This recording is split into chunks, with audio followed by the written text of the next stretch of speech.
Welcome to Public Domain Video Theater presented by the great detectives of old-time radio.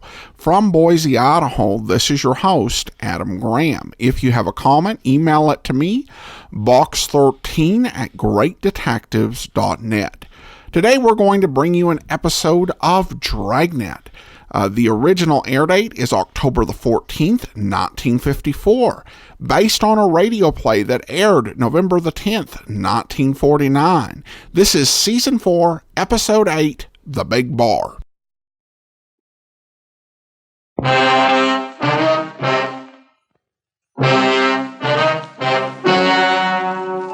Ladies and gentlemen, the story you are about to see is true. The names have been changed to protect the innocent.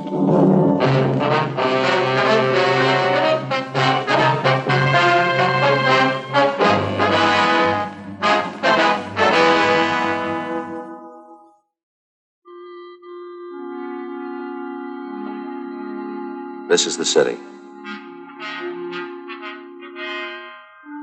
Los Angeles, California. I work here. I'm a cop. It was Tuesday, February 3rd. It was cold in Los Angeles. We were working the night watch out of homicide detail. My partner's Frank Smith. The boss is Captain Lorman. My name's Friday.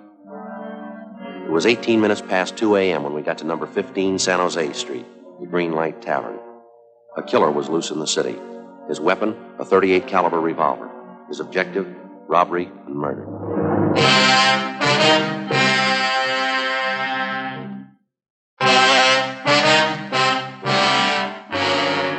Ambulance on the way, George? Can't use it. They're both dead, wife and husband. You call the crime lab? They're on the way. Okay, we better take a look at that back room. Right.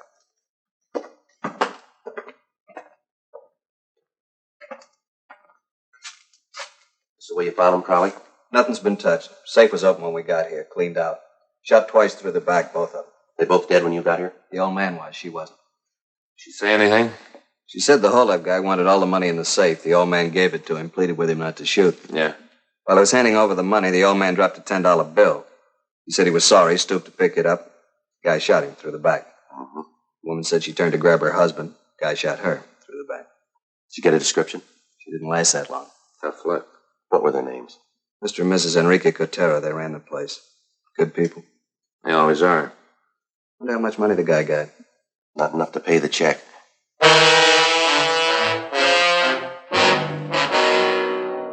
Sergeant Allen and the crew from the crime lab arrived and went to work. They dusted for fingerprints, took pictures of the back room, the safe, the victims. Every object that could have any possible tie-in with the crime was photographed. Captain Lorman was with them. Looks like that job over on the east side last month, Skipper. Same M.O. Kid with Ramsey. He the witness? Yeah, he worked for the Coteras, didn't he? Yeah, bar boy. Handyman, you know. Ramsey's getting no place with him. What's the matter? Spanish, can't speak English. Well, how's your Spanish, Frank? Still high school Spanish. All right, let's give it a try.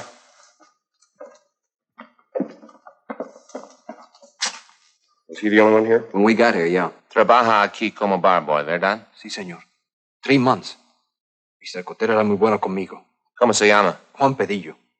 Vivo al otro lado de la barra, en la casa de huéspedes. What's he saying, Frank? Well, his name's Juan Padillo. He's been working here for about 3 months. He lives next door in the rooming house. Claims he got along fine with Mr. Cotera. Ask him to tell us how it happened. Everything. Juan, queremos saber exactamente cómo pasó esto. Díganos de todo lo que se acuerda. El tiempo. Que tanta gente había. ¿Quiénes eran? Todos los detalles. Toma su tiempo. Sí. Eran como 5 minutos para las 2. Tiempo de cerrar. Mr. Cotera apenas había cerrado la puerta de enfrente. He says it happened around closing time, 5 minutes to 2. Mr. Cotera had locked up the front door. Siga, Juan. Sí. Yo estaba detrás de la barra. Igualmente la señora Cotera. Estábamos limpiando los vasos y poniéndolos en su lugar. Solo estaba un marchante en la barra. Estaba sentado a la orilla de la barra. Allí. Juan was behind the bar with Mrs. Cotera. They were cleaning up the glasses and putting them away. There was only one customer left. He was sitting at the end of the bar. That stool back there. Yeah, go ahead, Frank. Siga, Juan. El marchante creo que se llama Pete. Estuvo aquí anoche y la noche anterior. Siempre se quedaba hasta que cerrábamos. He says the customer's name was Pete. Was in last night and the night before. Always stayed until closing time. Bueno, Juan, siga. La señora Cotera recogió el dinero del registro y se fue al cuarto de atrás. La oficina está allí. El señor Cotera se sentó con el marchante y bebió con él. Este hombre Pete. Un minuto. He says about 2 o'clock, Mrs. Cotera took the money from the cash register and went into the back room. La oficina. Yeah, the office. And Mr. Cotera sat down and had a drink with this guy, Pete. All right. What happened then? Luego, ¿qué pasó?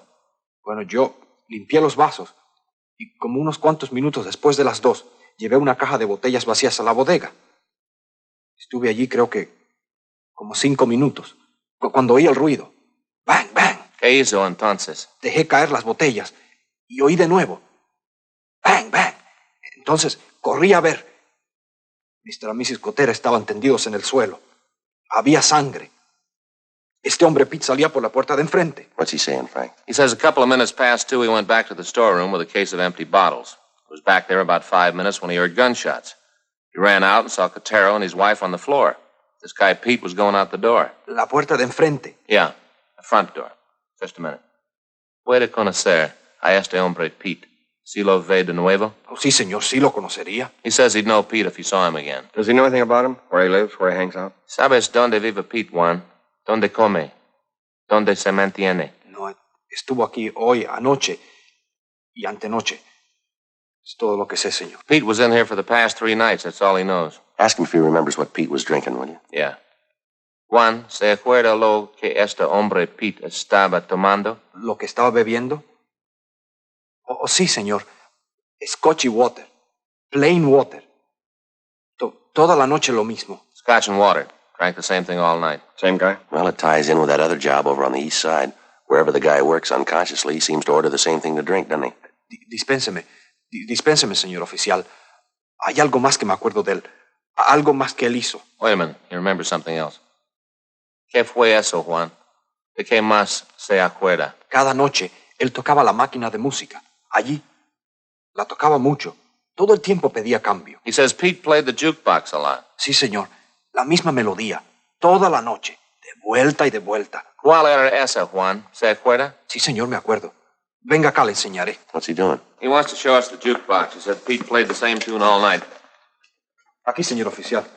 Esta, la número 14. La tocaba toda la noche. De vuelta y de vuelta. Funny Man. That's the one. Number 14. The tune might be another one of his habits. Let's play it. Go ahead. You got dime? Thanks.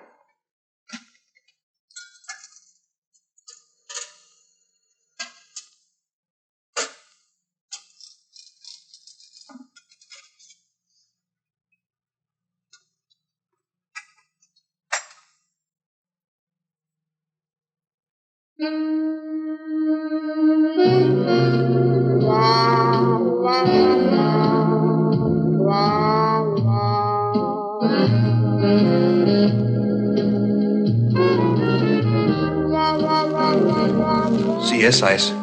Él tocaba esa. He says that's the one. Must be in every jukebox in town. What does that prove? It's not going to be very much help. A lot of people like that tune. Only one man commits murder to it.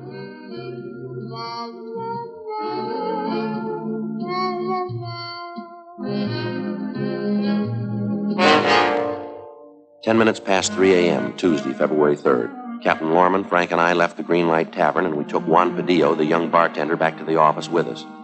With the help of an interpreter, a police stenographer took down his statement, and then we showed him 3 volumes of coming-out mugshots. Padillo and Frank started looking through them. Captain Lorman and I went across the street to the old city jail building, the crime lab, to see Russ Camp in ballistics. How's it going, Russ? I'm still working on it. It's pretty tough. Why, what's the matter? Right here.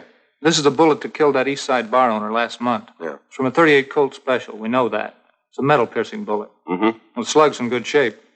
We weren't that lucky tonight. How do you mean, Russ?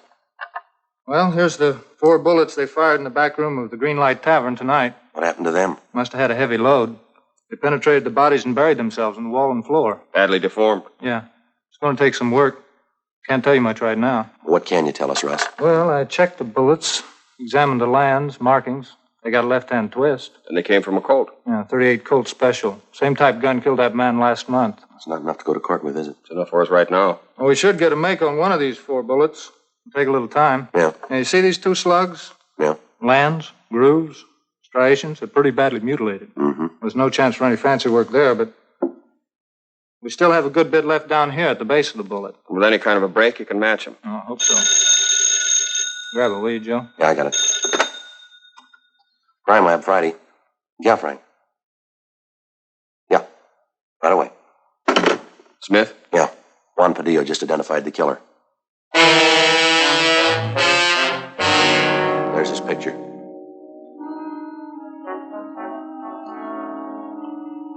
There's his package.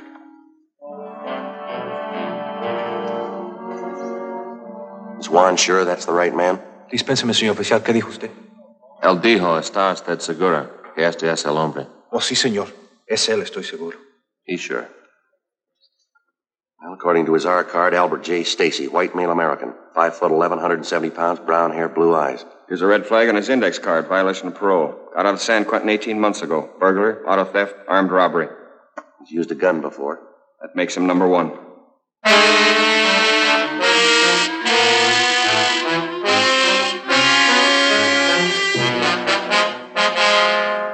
By 4 a.m., an APB and a radiogram on Albert Stacy had been dispatched. The manhunt got underway. At 10 o'clock that morning, Sergeant Allen reported on his findings at the scene of the murder. No fingerprints, no additional physical evidence. We counted on getting the suspect's prints from the glass that he was drinking from at the bar. But either Mrs. Cotera or Juan had unknowingly given the killer his first big break. All the glasses had been washed, wiped, and neatly put away before the shooting. The prints had been destroyed in the process. Just after lunch, Russ Camp and Ballistics came up with an answer. The bullets which killed Mr. and Mrs. Cotera came from the same gun which killed the East Side bar owner a month before, a .38 Colt Special.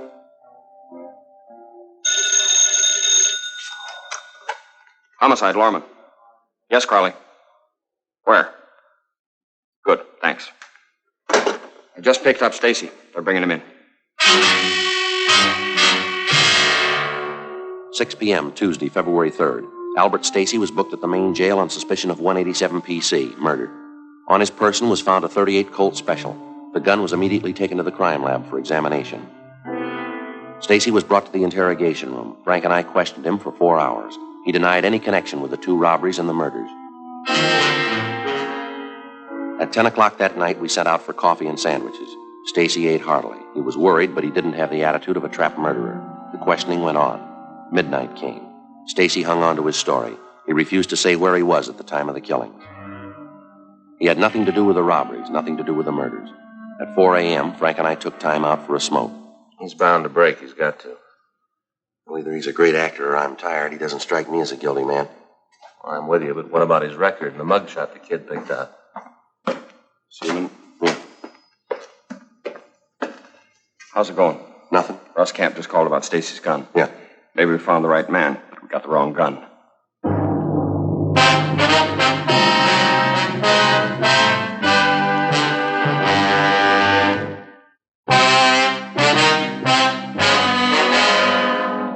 a.m., Wednesday, February 11th. We were refused a complaint against Albert Stacy by the district attorney's office on the grounds that we were unable to present sufficient evidence against him. We then filed on Stacy for violation of the State Penal Code, Chapter 339, Statutes of 1923 as amended 1947, Sub 2, an ex-convict with a gun. We put a hold on Stacy for his parole officer. He was to be returned to San Quentin. Frank and I started all over again from the beginning. A complete description of the suspect, along with his method of operation, was distributed to every tavern and cocktail lounge in the city. A special detail of men from the Metropolitan Division was assigned to stand a special watch between the hours of midnight and 3 a.m. During the month that followed, we set trap after trap for the killer. He failed to take the bait. Another month passed. We watched and we waited. 1 a.m., Saturday, April 4th. Frank and I were cruising the central area. Attention, all units. All units. A 211 and shooting in the bar on the corner of Bellevue and Allison. A 211 and shooting in the bar on the corner of Bellevue and Allison. Suspect left the scene on foot. Suspect is wearing dark coat, light trousers. 1R5, take the call. Code 3. Let's go. 1K80, 1K80. 1K80, go ahead. On that call to Bellevue and Allison, we are in the vicinity. We will handle. 1K80, roger. 1K80, any further description on the 211 suspect? 1K80, no further details. Suspect wearing dark coat, light trousers. Left the scene on foot. Code 3. Let's roll it. 2 minutes later, Frank and I got to the Windsor Buffet. The robbery victims were the owners, Mr. and Mrs. Ernest Lineberger. Mrs. Lineberger did all the talking. 1:25 a.m., Frank and I continued questioning Mr. and Mrs. Lineberger. Their description of the suspect, his M.O., and all of his actions matched those of the man who had shot down Mr. and Mrs. Cotera 2 months before, and the East Side bar owner a month before that. The Linebergers told us that the suspect drank only scotch and plain water, and that he played the jukebox incessantly. The same tune, Funny Man. That's right, Funny Man. That's what he played. I got a good look at his wrist, too, his right wrist. What about it? He's got a picture tattooed on the underside. What kind of a picture? Looks like a cat, a black cat. You by any chance have the glass that he was drinking out of? Yeah, it's over by the door. Smashed to bits. Sure, I threw it at him when he ran out the door. 2:12 a.m. Frank and I drove Mr. and Mrs. Lineberger to the office where we took their statements and filled out a crime report. After that, we went down the hall to R&I and had one of the officers on duty check through the oddity file for us. That's it, Joe. Only guy in the file with a tattoo of a cat on his wrist. Yeah. He's got a different tattoo on his left wrist. He's only got one name. Wesley R. Guttridge. We pulled his mugshot. He was almost a dead ringer for Stacy. We compared descriptions. They matched almost perfectly. A radiogram was sent out on him, and communications broadcast a warrant for murder. Captain Lorman, Frank, and I checked our informants and all our available sources of information for the whereabouts of Wesley Guttridge. There was no trace of him. 2 days passed. We continued cruising the Central and Hollenbeck Park area. Unit 1A5, out for 7, KMA 367. Correction 7R6. That's 2421 Beverly Boulevard. A prowler now. KMA 367. Attention all units. Attention all units. At 5th and Winston, the bar. A 211 and shooting. Code 3. Suspect left the scene on foot. Suspect was headed west on 5th Street. Attention all units. All units. At 5th and Winston.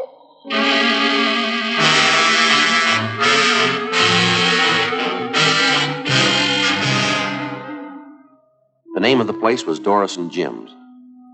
Inside, we found a man lying on the floor, face down. He was dead. There were 3 bullet wounds in his back. Jim gave him the money. Every penny of it. He asked him for it, and Jim gave it to him. He didn't have to shoot him. Didn't have to kill him. We gave him the money. Shut that thing off, will you?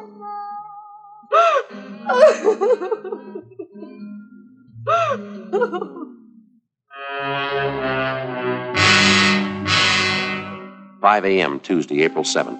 Frank and I sat in on a meeting with Captain Lorman. Plans for a citywide Dragnet operation to apprehend the killer were discussed and formulated.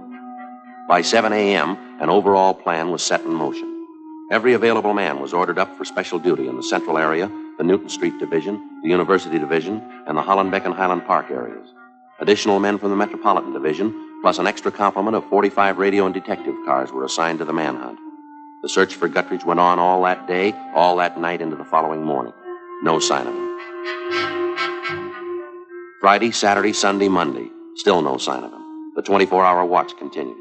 5 days, 10 days, 2 weeks. Tuesday, April 28th. It was the end of the 3rd week. Our relief showed up a few minutes before midnight. Before we went home, Frank and I stopped by the office to check with Captain Lorman.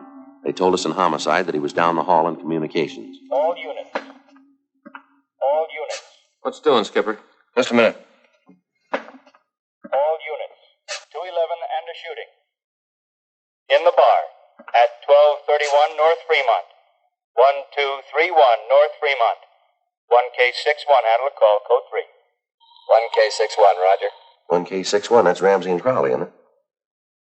All units, 211 suspect has been identified by victim as Wesley Guttridge, murder suspect. The 1200 block of North Fremont's in the stakeout area, isn't it? Right on the edge of it, I think. Yeah, here it is. Right here.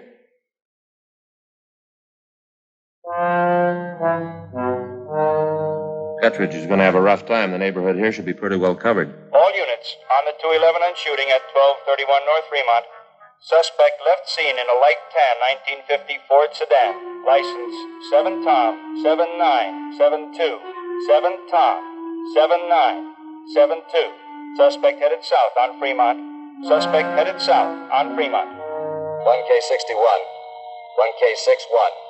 We have spotted 211 suspect, tan Ford sedan, license 7 Tom 7972. Suspect is traveling at high rate of speed, west on 3rd.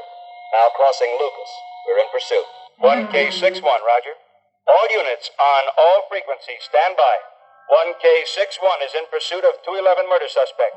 Suspect is heading west on 3rd Street, now crossing Lucas Avenue. 1K61, pursuing suspect west on 3rd Street, now crossing Union Avenue.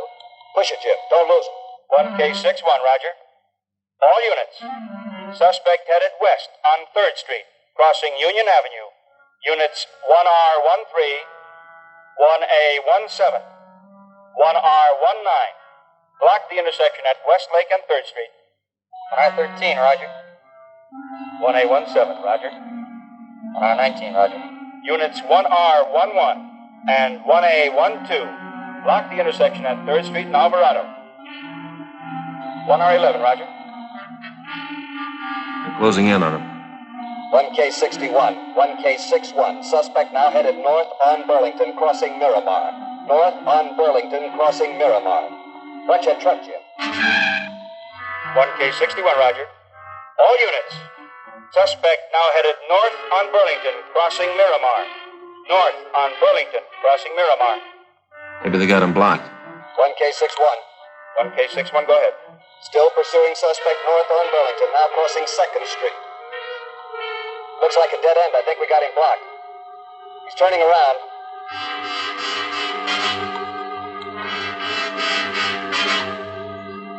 Watch it, Jim. Here he comes. Look out. There goes our windshield. You see all right, Jim? 1K61, 1K61. Maybe you heard it. He got by us. Suspect now headed east on Beverly Boulevard, crossing Belmont. Are you receiving us? 1K61, we are receiving you. All units. Suspect now headed east on Beverly Boulevard, now crossing Belmont. 1K61 is in pursuit. 1K61. Suspect just turned off Beverly onto Figueroa, heading north on Figueroa, crossing Temple. Just a minute, hold it. Just turned down Alpine. Hold it. Turned again. Suspect now headed north on Alameda, headed for the Southern Pacific train yards. Now crossing North Broadway, going into the yards. Don't lose him, Jim. All units. All units. Converge on Southern Pacific train yards. All units. Converge on Southern Pacific train yards. From North Main to the river. From Alhambra Avenue to Macy Street. Suspect is in the yards. Suspect is in the yards. Not making it easy. He's got nothing to lose. 1K61. 1K61. 1K61, come in.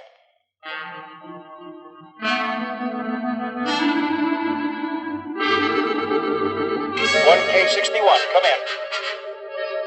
1K61. We have suspect in custody. We have suspect in custody. 1K61, roger. All units. 1K61 has suspect in custody.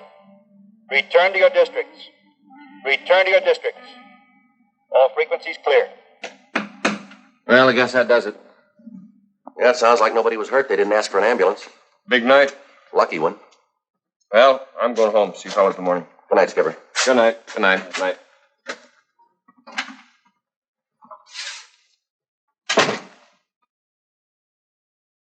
KMA 367.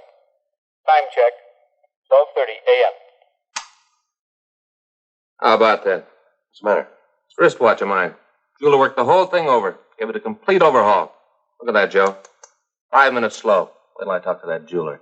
Well, how long ago did he work on it? Well, just 4 or 5 years ago. Why? Good night, Frank. Yeah.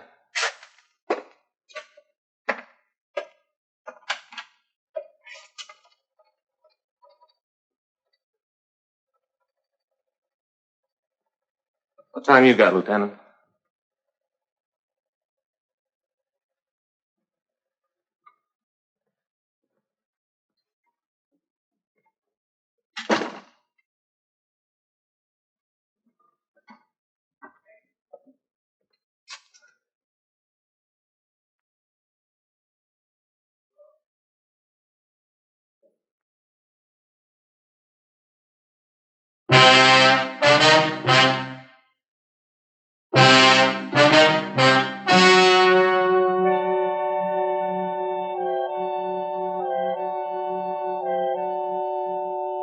On August 28th, trial was held in Department 82, Superior Court of the State of California, in and for the County of Los Angeles. In a moment, the results of that trial.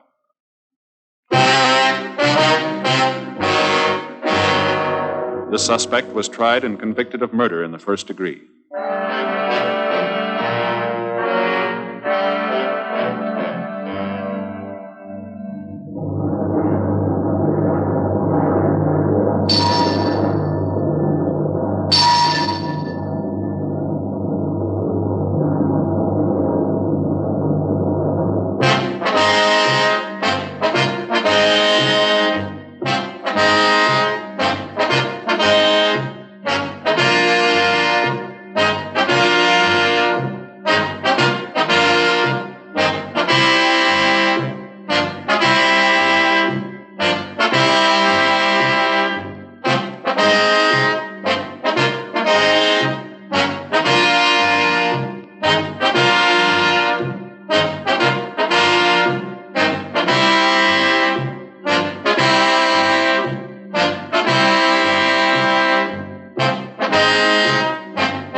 Welcome back. The most distinctive thing about this particular episode is the scene in the communications room at the end. It's a very unusual scene and one that has been criticized by many over the years. This is a scene that probably worked better over radio, though I think they do the best job they can with this, because it does take us into the police communications room, and they try to add some drama to those final scenes with the music and with the officers' facial expressions. Us, Frank Smith, drawing on the map to give us some visual to go by. Beyond this, this scene does tie into the realism of Dragnet. Most police shows have the officer working hard to catch the crook and getting their man. With Dragnet, that's not always the case.